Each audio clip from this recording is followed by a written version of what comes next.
नमस्कार। बुलेटिन में आप सभी का स्वागत है। मैं हूं आपके साथ स्मिता। बुलेटिन की शुरुआत करेंगे इस वक्त की बड़ी खबर से। इस वक्त की बड़ी खबर आपको बता रहे हैं राजधानी भोपाल से, जहां राजधानी में 2 बड़े कार्यक्रमों का आयोजन है। आज आंगनबाड़ी कार्यकर्ताओं का आयोजन होगा, इसके साथ ही रोजगार सहायकों का भी कार्यक्रम होगा। दोनों आयोजन में मुख्यमंत्री शामिल होंगे। संविदा कर्मियों को सरकार राहत देगी, ऐसा बताया जा रहा है।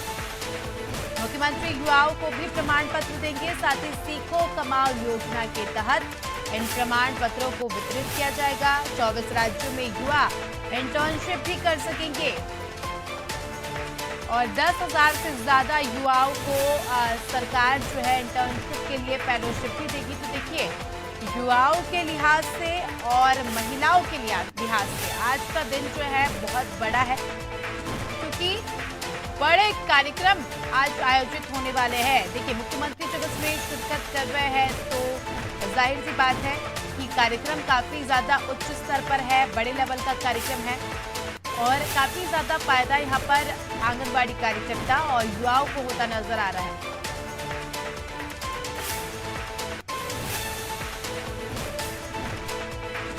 इंटर्नशिप की जैसे हमने आपको बात बताई, तो 24 राज्यों में इंटर्नशिप की फेलोशिप मध्य प्रदेश सरकार और युवाओं को प्रोवाइड करेगी। तो युवाओं के लिहाज से भी आज बहुत बड़ा दिन है।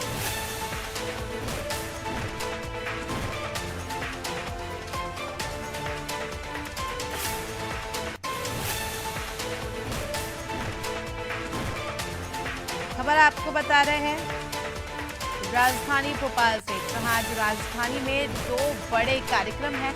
आंगनबाड़ी कार्यकर्ताओं का के कार्यक्रम का आयोजन हो रहा है और इसके बाद युवाओं का जो है कार्यक्रम होगा, जिसमें खुद मुख्यमंत्री भी शिरकत करेंगे।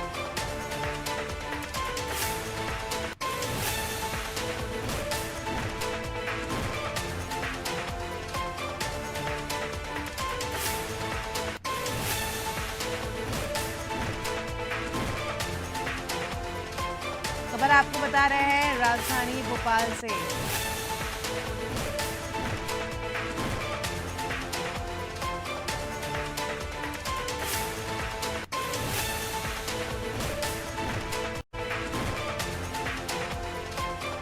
दो अहम और 2 बड़े स्तर के कार्यक्रम आज होने वाले हैं, जिसमें खुद मुख्यमंत्री शिरकत करेंगे। आंगनबाड़ी कार्यकर्ताओं का आयोजन होगा। इसी के साथ ही रोजगार सहायकों का भी कार्यक्रम राजधानी में होगा, जिसमें मुख्यमंत्री शामिल होंगे। संविदा कर्मियों को सरकार से राहत मिलेगी। इसके साथ ही युवाओं को भी प्रमाण पत्र यहाँ पर दिया जाएगा।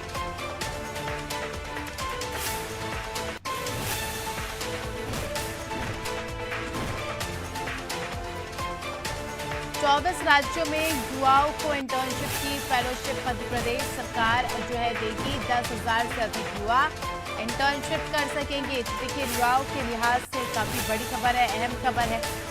पढ़ाई के बाद इंटर्नशिप करते हैं युवा और इंटर्नशिप के लिए अलग अलग जगह जाते हैं, तो ऐसे में काफी ज्यादा समस्या भी होती है। कॉन्टैक्ट्स ना होना, सही जानकारी ना होना, मगर अब ऐसा नहीं होगा, क्योंकि खुद सरकार यहाँ पर फेलोशिप दे रही है। खुद सरकार हम कह सकते हैं कि इंटर्नशिप प्रोवाइड कर रही है, तो युवाओं को मन लगाकर काम करने की जरूरत है। किसी भी तरह की कोई फिक्र करने की जरूरत नहीं है।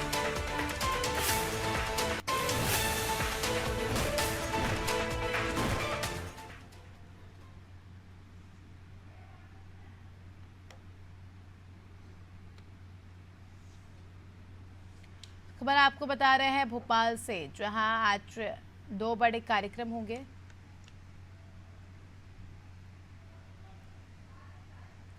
चलिए, इसी के साथ आप चलिए और ज्यादा जानकारी देने के लिए हमारे साथ हमारे विशेष संवाददाता विवेक पांडे जुड़ चुके हैं। विवेक, आज बताया जा रहा है कि राजधानी में 2 बड़े कार्यक्रमों का आयोजन है। क्या है इन कार्यक्रमों के अपडेट? होने जा रहे हैं और मुख्यमंत्री शिवराज सिंह चौहान दोनों ही इन कार्यक्रमों में शामिल होंगे। पहला कार्यक्रम है सीखो कमाओ योजना। मुख्यमंत्री सीखो कमाओ योजना के तहत मध्य प्रदेश के युवाओं को सरकार इंटर्नशिप योजना के तहत लेकर आई है और इन युवाओं को सरकार इंटर्नशिप के साथ साथ उन्हें फेलोशिप भी देगी, यानी कि युवा जी। काम करेंगे और सरकार उस काम के एवज में उन्हें पैसे देगी। ये एक बड़ी सौगात है चुनाव से पहले युवाओं को साधने के लिए, और करीब 10,000 से अधिक युवाओं के रजिस्ट्रेशन हो चुके हैं। करीब जी। 24 राज्यों ने अपनी कंपनियों में मध्य प्रदेश के युवाओं को इंटर्नशिप करने का मौका दिया है, और ठीक इसी कार्यक्रम के तहत मुख्यमंत्री शिवराज सिंह चौहान दोपहर 12 बजे रविंद्र भवन में ये कार्यक्रम आयोजित होगा, और मुख्यमंत्री इस कार्यक्रम में जो चयनित युवा है सीखो कमाओ योजना के तहत इनके रजिस्ट्रेशन हो चुके हैं, और इंटर्नशिप का कार्यक्रम जब आज से शुरू होगा तो उन्हें रजिस्टर्ड प्रमाण पत्र दिए जाएंगे, और हर महीने उन्हें फेलोशिप दी जाएगी, जिससे युवा सीखने के साथ साथ पैसे भी कमा सके। ये एक मध्य प्रदेश के लिहाज से एक खास तौर पे सरकार की लाभान्वित योजना है, और सरकार इसको लेके काफी आश्वस्त है कि चुनाव से पहले जो बेरोजगारी की बात सरकार कह रही थी कि बेरोजगारों के लिए सरकार के पास कई ऐसे प्लान है। मुख्यमंत्री दावा कर चुके हैं कि मध्य प्रदेश में 1 लाख से अधिक पदों पर भर्ती हो रही है, और इसी के साथ साथ इंटर्नशिप के साथ साथ स्वरोजगार योजनाओं के भी कार्यक्रम आयोजित किए जा रहे हैं। तो इसी को ध्यान में रखते हुए ये कार्यक्रम का आयोजन किया जा रहा है। और ठीक शाम को एक कार्यक्रम और है, बड़ा पंचायत का एक कार्यक्रम है। मुख्यमंत्री कई संगठनों के साथ चर्चा करेंगे, खासतौर पे संविदा कर्मियों के लिए ये बेहद जरूरी खबर है कि इस जो ये सम्मेलन होगा इसमें मुख्यमंत्री ऐलान कर सकते हैं कि जो संविदा कर्मी है लंबे समय से कई विभागों में पदस्थ है, उनके लिए सरकार की तरफ से ये बड़ी राहत होगी। उन्हें नियमित व्यवस्था, यानी कि जो सरकारी तौर पे सरकारी नौकरशाहों को या सरकारी कर्मचारियों को जो सुविधाएं दी जाती हैं वो संविदा कर्मियों जी। को भी दी जाएगी, और इसी के साथ उन्हें ग्रेजुटी पेंशन, अनुकंपा नियुक्ति जैसी जो सरकारी व्यवस्था है उसके हिसाब से उन्हें सरकार में जगह दी जाएगी। तो यानी ये माना जा रहा है कि चुनाव से पहले सरकार संविदा कर्मियों के लिए एक बड़ा ऐलान कर सकती है, और मुख्यमंत्री ने पिछले ही दिनों संकेत दिए थे कि संविदा कर्मी अपने आप को निराश न समझे। और मध्य प्रदेश में कई बड़े आंदोलन भी हो चुके हैं, इसमें स्वास्थ्य कर्मी भी रहे हैं जो एनएचआरएम में पदस्थ है लंबे समय से। इसके अलावा जो जिला अस्पतालों में पदस्थ है, उन तमाम लोगों ने सरकार से गुहार लगाई थी कि संविदा कर्मियों को नियमित किया जाए, लेकिन नियमित ना करते हुए उनको जो लाभ सरकारी नौकरों की तरह दिया जाता है वो संविदा कर्मियों को भी अब सरकार देगी। हालांकि जी। शाम को ऐलान होना है, मुख्यमंत्री इस ऐलान को कर सकते हैं क्योंकि चुनावी साल है और सरकार किसी वर्ग को नाराज नहीं करना चाहती है, बिल्कुल। लिहाजा सरकार इसी लिहाज से संविदा कर्मियों को भी सुविधाएं जरूर देगी। जी, चलिए विवेक बने रहिए हमारे साथ, जल्द ही आपका रुख करेंगे। तो दर्शकों को बता दें कि खबर आपको बताई राजधानी से, जहां 2 बड़े कार्यक्रमों का आज राजधानी में आयोजन होने वाला है। तमाम जानकारी हमारे संवाददाता ने आपको दी कि किस प्रकार से यह आयोजन होगा और कितनी बड़ी बात है ये, क्योंकि एक तो स्टूडेंट्स जिनकी पढ़ाई कंप्लीट हो गई है, इंटर्नशिप जो है पेड इंटर्नशिप यहाँ पर प्रोवाइड होगी उन्हें, साथ ही संविदा कर्मियों के लिहाज से भी बड़ी खबर है। अगली खबर का रुख कर लेंगे। खबर आपको बता रहे हैं राजधानी भोपाल से, जहां बीजेपी संगठन की बैठक है। आज बीजेपी संगठन ने बैठक बुलाई है। आज बीजेपी के कोर ग्रुप की बैठक होगी। साथ ही आपको बता दें कि बैठक के बाद वर्चुअल रिव्यू करेंगे शिव प्रकाश। सीएम केंद्रीय मंत्री सिंधिया तोमर इस दौरान इस बैठक में मौजूद रहेंगे। मेरा बूथ सबसे मजबूत के फीडबैक पर चर्चा होगी। साथ ही पार्टी कार्यक्रम और जनसभाओं की भी समीक्षा बैठक आज होगी। तो चुनाव के लिहाज से काफी अहम बैठक है आज, कोर कमेटी की बैठक है। चलिए इसी के साथ तो आपको बता दें कि बीजेपी संगठन ने बड़ी बैठक बुलाई है।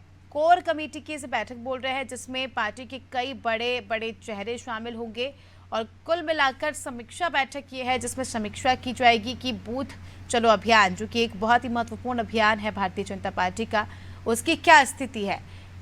हमारे साथ हमारे सहयोगी विवेक इस खबर पर जुड़ चुके हैं। विवेक, जैसे जैसे चुनाव नजदीक आते जा रहे हैं, बैठकों का दौर शुरू हो रहा है, और आज बताया जा रहा है कि कोर ग्रुप की बैठक है जिसमें समीक्षा की जाएगी बूथ अभियान की। देखिए 27 जून को प्रधानमंत्री नरेंद्र मोदी का मध्य प्रदेश में दौरा था, और भोपाल में मेरा बूथ सबसे मजबूत कार्यक्रम का आयोजन किया, और मुख्यमंत्री को ये जिम्मेदारी दी गई, साथ ही संगठन को इस बात की जिम्मेदारी दी गई कि पीएम ने जो ये निर्देश दिए हैं कि मेरा बूथ सबसे मजबूत कार्यक्रम है, उसके तहत फीडबैक लिया जाए। और साथ ही सभी बूथ प्रभारियों को ये निर्देश दिए थे कि चुनाव से पहले अपने मजबूत बूथ की मजबूती को लेकर फीडबैक दिया जाए। और 1 सप्ताह पूरा हो चुका है और आज कोर ग्रुप की बैठक बुलाई गई है। इस कोर ग्रुप की बैठक में प्रधानमंत्री की तरफ से जो निर्देश दिए गए थे, उन निर्देशों पर कितना अमल हुआ है, कहाँ से किन बूथ से कैसा फीडबैक आया है, इसको लेकर संगठन की तरफ से चर्चा की जाएगी। लेकिन कोर ग्रुप की बैठक के अलावा कोर ग्रुप की बैठक में इस मुद्दे के अलावा कई और विषय भी शामिल होंगे। सरकार चुनाव से पहले बड़े स्तर पे कार्यक्रम कर रही है और इस कार्यक्रम के जरिए जनता को ये बताने की कोशिश कर रही है कि ये कैसी बीजेपी सरकार है। केंद्र और राज्य सरकार ने डबल इंजन की सरकार बनाकर मध्य प्रदेश में कई बड़े जनहित से जुड़े हुए काम करे। जी। इसके साथ साथ मुख्यमंत्री और कई अन्य नेता भी मध्य प्रदेश के दौरे पर रहेंगे और मुख्यमंत्री बड़े स्तर पे प्रदेश भर में दौरे करेंगे और इस दौरे को लेके पार्टी की तरफ से क्या रुख है, किस तरीके से ये कार्यक्रम आयोजित किया जाएगा, कौन से नेताओं को कहाँ पे जिम्मेदारी दी जाएगी मुख्यमंत्री के कार्यक्रम को लेके, तो ये एक बड़ा बीजेपी की तरफ से बड़ी प्लानिंग है और इस प्लानिंग को पूरा करने के लिए संगठन की तरफ से कोर ग्रुप की बैठक बुलाई है और इस कोर ग्रुप की बैठक में ये तय किया जाएगा कि आखिर मुख्यमंत्री का जो चुनावी प्रचार है वो किस तरह से हो। हालांकि सीएम का जो प्रचार है वो पार्टी की तरफ से ही तय किया जाएगा, लेकिन इसमें क्या बड़े बदलाव किए जा सकते हैं, क्या नवाचार किया जाता है, किस तरीके से सीएम को प्रेजेंट किया जाएगा चुनाव के बीच में, क्योंकि सीएम की लगातार सभाएं चुनाव में रहेगी। जैसा कि साल 2018 में देखा गया था कि सीएम का जी। एक रथ तैयार हुआ था, सीएम रथ के जरिए प्रदेश के सभी जिलों में गए थे और चुनावी प्रचार किया था। ठीक इसी तरीके का कार्यक्रम इस 2023 के विधानसभा चुनाव में भी देखने को मिलेगा, लेकिन पार्टी की तरफ से फीडबैक आना जरूरी है। पार्टी इस स्तर पे डिसाइड करेगी कि कैसे ये कार्यक्रम किया जाए और इसी लिहाज से कि दो बड़े केंद्रीय मंत्री ज्योतिरादित्य सिंधिया और नरेंद्र सिंह तोमर को बुलाया गया। साथ ही प्रदेश अध्यक्ष वी डी शर्मा मौजूद रहेंगे, मुरलीधर राव और हितानंद शर्मा के साथ साथ शिव प्रकाश भी इस वर्चुअल बैठक में भी, जो कोर ग्रुप की बैठक है, कोर ग्रुप की बैठक के बाद एक वर्चुअल बैठक होगी जिसमें शिव प्रकाश वी डी शर्मा प्रदेश अध्यक्ष से फीडबैक लेंगे कि आखिर मेरा बूथ सबसे मजबूत का किस तरीके से फीडबैक रहा है और जो मंडल अध्यक्ष है उनके साथ कैसा पार्टी के साथ समन्वय रहा है। इन तमाम विषयों को लेकर कोर ग्रुप की बैठक में भी चर्चा रहेगी। जी, चलिए विवेक बने रहिए हमारे साथ, जल्द ही आपका रुख करेंगे। तो दर्शकों को बता दें कि खबर आपको बताई राजधानी भोपाल से, जहां आज बीजेपी की कोर ग्रुप की बैठक है। अगली खबर का रुख कर लेंगे। अगली बड़ी खबर आपको बता रहे राजधानी भोपाल से ही, जहां कांग्रेस का विधानसभा चुनाव पर फोकस। कांग्रेस जारी करेगी प्रत्याशियों की पहली सूची। अगस्त से पहले बताया जा रहा है कि इस सूची को जारी कर दिया जाएगा। वेणुगोपाल ने संगठन प्रभारी के साथ बैठक की है। संगठन प्रभारी जेपी अग्रवाल ने सहमति दी है। 66 सीटों पर प्रत्याशियों के नामों का ऐलान होगा। साथ ही दिग्विजय और कमलनाथ के सर्वे में ये नाम जो है तय किए गए, ऐसी खबर आ रही है। 3 बार हारे प्रत्याशियों पर हाईकमान फैसला करेगी। तो काफी सोच समझकर बताया जा रहा है कि प्रत्याशियों की सूची जारी की जाएगी। और ज्यादा जानकारी लेंगे, हमारे साथ हमारे सहयोगी विवेक जुड़ चुके हैं। विवेक, आने वाले चुनाव के लिए कांग्रेस भी काफी ज्यादा एक्टिव नजर आ रही है, पूरा फोकस जो है कांग्रेस का भी इन चुनाव पर नजर आ रहा है। ऐसे में अब बताया जा रहा है कि अगस्त के पहले या 1 अगस्त की स्टार्टिंग में कांग्रेस भी प्रत्याशियों की सूची जारी कर देगी। बिल्कुल, कल पॉलिटिकल अफेयर की बैठक हुई थी कांग्रेस नेताओं के साथ कमलनाथ के आवास पे और खास बात ये रही कि जनरल सेक्रेटरी केसी वेणुगोपाल भी मौजूद रहे और दिग्विजय सिंह की एक रिपोर्ट भी केसी वेणुगोपाल के सामने रखी गई। ये वो रिपोर्ट थी जिसमें दिग्विजय सिंह लगातार 2 से 3 महीने तक स्टडी करते रहे, लगातार जाके रिव्यू करते रहे, कार्यकर्ताओं के साथ मिलते रहे और ये वजह जानने की कोशिश की कि आखिर कांग्रेस 3 विधानसभा चुनाव में क्यों हार रही है।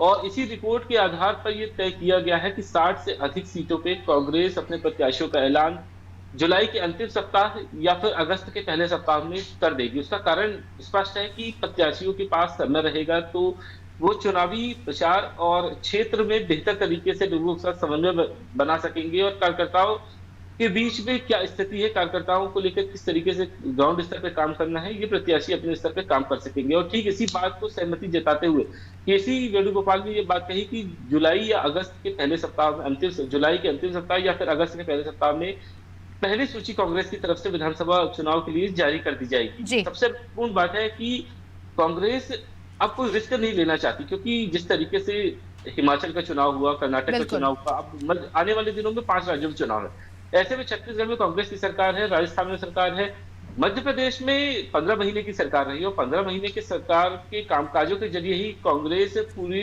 मध्य प्रदेश में अपनी बात कह रही है। खुद कमलनाथ 15 महीने की सरकार का हवाला देते हुए अपनी सरकार की नियत और नीति का परिचय दे रहे हैं। ठीक इसी लिहाज से ये 60 से अधिक सीटें विनिंग फैक्टर के तौर पे मानी जा रही। कांग्रेस ये मान के चल रही है कि इन 60 सीटें ही तय करेंगी कि आखिर कांग्रेस में मध्य प्रदेश कांग्रेस की स्थिति विधानसभा चुनाव में क्या होगी। लेकिन जी जो दिग्विजय सिंह का स्टडी रहा है वो काफी दिलचस्प जी माना बिल्कुल गया विवेक, है। और ये आने वाला वक्त ही बताएगा कि किन किन प्रत्याशियों का नाम आता है, क्योंकि पार्टी जो है काफी सोच समझकर यहाँ पर प्रत्याशियों की सूची जारी करेगी। जो प्रत्याशी 3 बार लगातार हारे हैं उनको लेकर भी जो है सोचेगी, फिर उनका नाम आगे जाना चाहिए या नहीं है ऐसा डिसाइड करेगी। ऐसा अपडेट आ रहा है।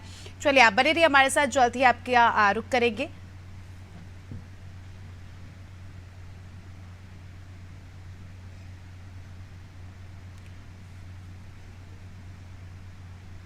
चलिए इसी के साथ अगली खबर का रुख कर लेते हैं। खबर आपको बता रहे हैं राजधानी भोपाल से ही, जहां मध्य प्रदेश में कांग्रेस नेताओं की सभा है। 22 जुलाई को ग्वालियर आएगी प्रियंका गांधी। मल्लिकार्जुन खड़गे भी जो है तमाम महानगरों में सभा लेंगे। राहुल गांधी सहित कई नेता मध्य प्रदेश के दौरे पर रहेंगे। आने वाले दिनों में हमें कांग्रेस के कई केंद्रीय नेतृत्व मध्य प्रदेश में दिखाई देने वाले हैं। जनरल सेक्रेटरी के साथ बैठक हुई। मध्य प्रदेश आने का कार्यक्रम जो है तय हो गया। तो 22 तारीख को यानी 22 जुलाई को प्रियंका गांधी का मध्य प्रदेश दौरा है। और जानकारी लेंगे, हमारे साथ हमारे सहयोगी विवेक जुड़ चुके हैं। विवेक, चुनाव नजदीक आते ही कांग्रेस के कई केंद्रीय नेतृत्वों का मध्य प्रदेश आना है, ऐसी खबर आ रही है कि आने वाले समय में कांग्रेस के कई बड़े नेता, केंद्रीय नेता मध्य प्रदेश आएंगे।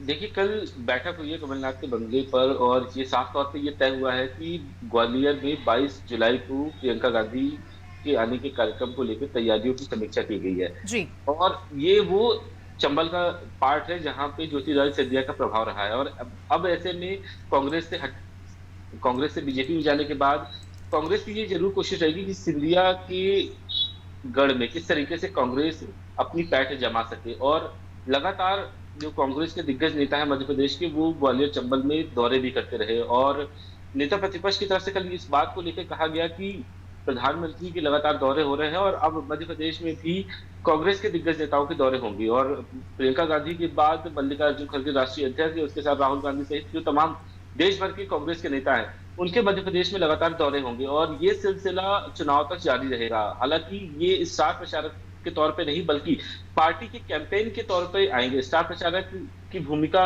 इनकी आचार संहिता के बाद लागू हो जाएगी, लेकिन अभी मध्य प्रदेश में लगातार पार्टी के दौरे होंगे। पार्टी के तमाम जो नेता हैं वो महानगरों में जाकर सभाएं करेंगे। और कांग्रेस का खास तौर पे ये फैक्टर रहा है कि जो मध्य प्रदेश के बड़े शहर है, मध्य प्रदेश, जबलपुर, ग्वालियर और इंदौर, इसके अलावा जो उससे जुड़े हुए जो शहर है जहां जिनकी आबादी 1 करोड़ से ऊपर है या 50 लाख से अधिक है, यहाँ पे बड़े नेताओं की सभा होगी। और इसकी वजह ये है कि नेताओं को जो स्थानीय फीडबैक है वो मिले, साथ साथ जो केंद्र और राज्य सरकार की जो तमाम विफलताएं हैं, या फिर भ्रष्टाचार का मामला हो, या फिर मध्य प्रदेश की आर्थिक और बेरोजगारी और किसानों की बात हो, कांग्रेस इन तमाम मुद्दों को लेकर जनता के बीच जाएगी। साथ ही जो कांग्रेस के दिग्गज नेता हैं जो मध्य प्रदेश में जिनके आने वाले समय में दौरे होंगे, उन्हें भी इस बात की जरूर जानकारी देगी आखिर मध्य प्रदेश की क्या हाल है और कांग्रेस इन मुद्दों को किस तरीके से भुना सकती है। जी बिल्कुल विवेक, चलिए बने रहिए हमारे साथ, जल्दी आपका रुख करेंगे।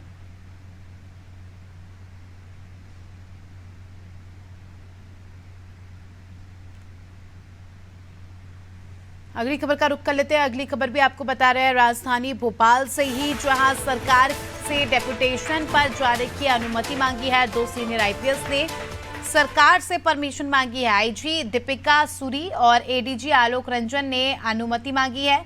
आलोक रंजन ने फिर से केंद्रीय एजेंसी में जाने की इच्छा जताई है।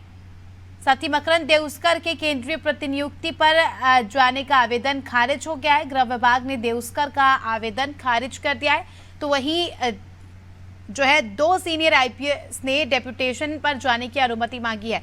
ज्यादा जानकारी लेंगे, हमारे साथ हमारे सहयोगी विवेक जुड़ चुके हैं। विवेक, बताया जा रहा है कि डेपुटेशन पर जाने के लिए सरकार से 2 सीनियर आईपीएस ने अनुमति मांगी है।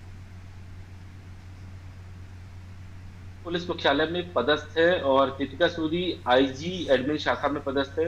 पिछले ही दिनों होशंगाबाद से उन्हें हटाकर पीएचक्यू में पदस्थ किया था। और इसी तरीके से एडीजी आलोक रंजन है। आलोक रंजन 3 साल का कार्यकाल केंद्रीय प्रतिनियुक्ति के तौर पर पूरा कर चुके हैं और मध्य प्रदेश आ चुके हैं। मध्य प्रदेश सरकार ने उन्हें एडीजी प्रोविजन की जिम्मेदारी दी है, लेकिन फिर से रंजन की इच्छा है कि वो केंद्रीय प्रतिनियुक्ति पर किसी सेंट्रल एजेंसी में जाए। लिहाजा रंजन ने सरकार से इस मामले की अनुमति मांगी है और ठीक इसी तरीके से दीपिका सूरी विदेश जाना चाहती हैं, जो इकोनॉमिक्स अफेयर से जुड़े हुए यानी कि आर्थिक अपराध से जुड़े हुए जो विषय हैं उनकी पढ़ाई करना चाहती है और वॉशिंगटन में एडमिशन लेने से पहले सरकार से ये अनुमति मांगी है कि सरकार उन्हें रिलीव कर जी सके या नहीं। माना जी जा रहा है कि सूरी के आवेदन पर सरकार जल्द फैसला लेगी क्योंकि पढ़ाई से जुड़ा हुआ विषय है और जी सरकार बिल्कुल। जरूर चाहे। जी विवेक, चलिए बहुत बहुत शुक्रिया आपका हमारे साथ जुड़ने के लिए और तमाम जानकारी हमारे दर्शकों तक साझा करने के लिए। तो दर्शकों को बता दें, खबर आपको बताई राजधानी भोपाल से जहां 2 सीनियर आईपीएस ने डेप्यूटेशन पर जाने की अनुमति मांगी है और अपने अपने अलग कारण है जिसकी वजह से ये अनुमति मांगी गई है। चलिए इसी के साथ इस बुलेटिन में फिलहाल इतना ही, दीजिए हमें इजाजत।